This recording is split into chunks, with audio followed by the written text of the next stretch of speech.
छत्तीसगढ़ विधानसभा चुनाव को अब कुछ ही दिन बचे हैं, जिसे लेकर नेताओं ने अपनी कमर कस ली। इसी कड़ी में कांग्रेस नेता प्रियंका गांधी भी खैरागढ़ में आयोजित सभा में शामिल हुई। सभा को संबोधित करते हुए उन्होंने प्रदेश की जनता के लिए 8 बड़ी घोषणाएं की, जिसमें मुफ्त बिजली समेत सिलेंडर पर 500 रुपए सब्सिडी देने का ऐलान किया। उन्होंने कहा कि राज्य में कांग्रेस पार्टी की सरकार बरकरार रहने पर महतारी न्याय योजना लागू की जाएगी। इस योजना के तहत प्रति गैस सिलेंडर की रिफिल करने पर 500 रुपए की सब्सिडी दी जाएगी। साथ ही राज्य में 200 यूनिट तक बिजली भी मुफ्त दी जाएगी। प्रियंका ने महिलाओं, आम जनता और किसानों के लिए 8 बड़ी घोषणाएं की।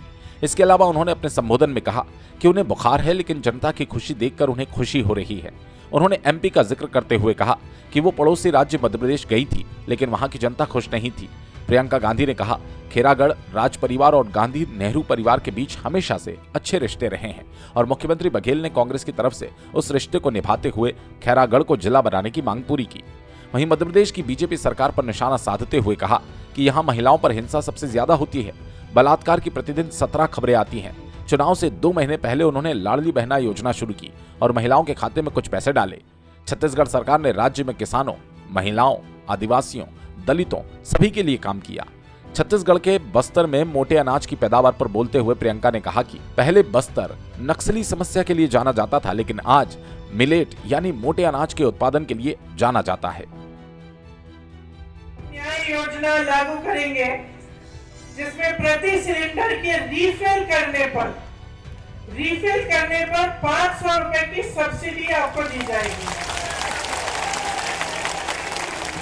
कांग्रेस सरकार बनते ही प्रदेश के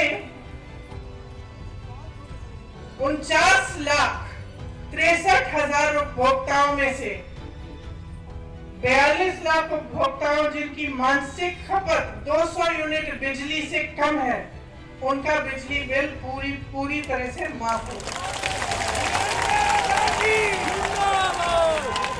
बाकी 7,63,000 उपभोक्ताओं को 200 यूनिट तक बिजली मुफ्त मिलेगी।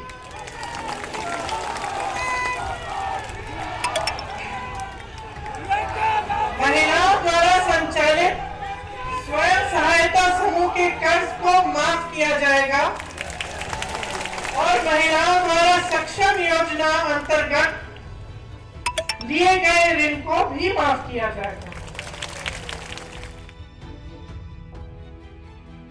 गौरतलब है कि खैरागढ़ छत्तीसगढ़ की उन 20 विधानसभा सीटों में से एक है, जहां 7 नवंबर को पहले फेज में वोटिंग होगी।